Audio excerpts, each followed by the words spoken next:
بسم اللہ الرحمن الرحیم۔ آدم علیہ السلام کو جب جنت سے راندہ درگار کیا گیا، جنت سے نکالا گیا، زمین پر اتارا گیا، تو لکھا یہ ہے کہ آدم علیہ السلام جو وہاں سے چلنے لگے تو انہوں نے وہاں سے وہ حجر اسود کو اٹھا لیا۔ حجر اسود کو بطور موڑے کے یعنی بیٹھنے کے لیے ایک سیٹ کے طور پر حجر اسود کو بغل میں لے لیا اور زمین پر اتار دیے گئے۔ اور دوسری روایت میں آتا ہے کہ جس رات میں آدم علیہ السلام کو آسمان سے زمین پر اتارا گیا تو اس رات میں آدم علیہ السلام بڑے وحشت محسوس کر رہے تھے، بڑے مایوس، اور پوری اس دنیا کی ہو کے عالم میں اکیلے رات کو بیٹھے ہیں اور ایک بڑی مایوسی اور وحشت طاری ہے۔ اسی رات میں اللہ تعالیٰ نے جنت کے دو جوہر یعنی ایک حجر اسود اور دوسرے مقام ابراہیم، یہ دو پتھر اللہ تعالیٰ نے اس رات میں آدم علیہ السلام کے ساتھ اتار دیے۔ جب صبح کی روشنی پھیلی تو آدم علیہ السلام نے اپنے پاس یہ دونوں پتھر پڑے دیکھے،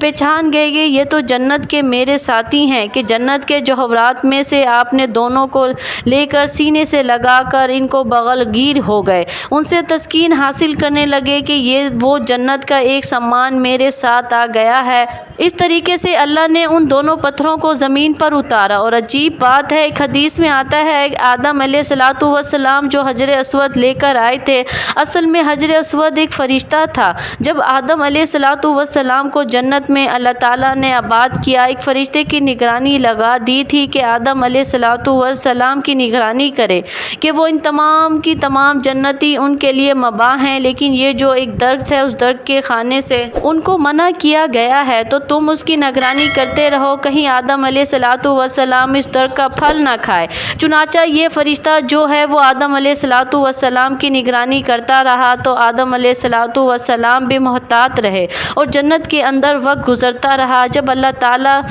کو تکوینی طور پر منظور تھا کہ آدم علیہ السلام پھل کھائے اور پھر آگے سارا پڑوسی جو ہوا، تو یہ تکوینی نظام ہے، اللہ کے ہاں یہ ہونا تھا، یہ مقدر تھا، تو اللہ تعالیٰ نے آدم علیہ السلام سے اس فرشتے کو اوچھل کر دیا۔ یعنی آدم علیہ السلام کو فرشتے دائیں بائیں کہیں نظر نہیں آیا، تو جب یہ آدم علیہ السلام کو پھل کھانے کا موقع آیا تو انہوں نے آگے بڑھ کر اس پھل کو کھا لیا۔ جیسے ہی پھل کھایا، اللہ تعالیٰ کے ہاں ظاہر ہے کہ ایک خاص قسم کا غضب نازل ہوا کہ یہ تمہیں منع کیا گیا تو کیوں کھایا؟ تو اسی ہیبت اور دبدبے کے عالم میں اللہ تعالیٰ نے اس فرشتے کی طرف دیکھا۔ جب اس ہیبت کے عالم میں اس فرشتے کو دیکھا ہے تو فرشتہ خوف سے پتھر بن گیا اور وہ حجر اسود کی شکل کے اندر قائم ہو گیا، اور جس کو آدم علیہ السلام زمین پر لائے، اس کی تائید ایک دوسری حدیث یہ ہوتی ہے کہ نبی کریم صلی اللہ علیہ وآلہ وسلم فرماتے ہیں کہ کل روز قیامت میں جب حجر اسود میدان حشر میں آئے گا تو اس کے دو کان ہوں گے، اس کی دو آنکھیں ہوں گی، اس کی زبان ہوگی، باقاعدہ ہاتھ ہوں گے، گویا کہ پورے ہاتھ پیر کے ساتھ یہ میدان حشر کے اندر پہنچے گا۔ اور ساتھ ہی نبی کریم صلی اللہ علیہ وآلہ وسلم نے فرمایا کیونکہ حجر اسود اصل میں ایک فرشتہ تھا، وہاں اللہ تعالیٰ دوبارہ اس کو انہی اعضاء کے ساتھ ظاہر کر دیں گے، اور وہاں پہنچ کر پھر دنیا کے اندر ان کو بھوسا کرنے والے جو لوگ ہیں ان کے حق میں گواہیاں دیں گے۔ تو معلوم ہوا کہ یہ حجر اسود ایک فرشتہ ہے کہ دنیا کے اندر جو لوگ ہیں اس کو بھوسا دیتے ہیں، اور وہ تختی پر نوٹ ہو جاتا ہے کہ اس آدمی نے مجھے بھوسا دیا، اس کے گناہ معاف کر دیے گئے ہیں۔ تو کل روز قیامت میں وہ اس کی گواہی دے گا۔ اور مزے کی بات ہے کہ دنیا کے اندر ایک بہت بڑے محدث گزرے ہیں، وہ یہ کہتے ہیں کہ میں مکہ کے اندر حرم میں حجر اسود کے قریب، کعبہ کے قریب ایک عرصے تک رہا، تو میں نے ایک مرتبہ عجیب منظر دیکھا کہ یہ حجر اسود وہاں سے نکلا، حجر، اور اس کے دو ہاتھ تو پیر تھے، ان کے کان، اور پوری ایک انسانی شکل میں نکلتا ہے، وہ نکلا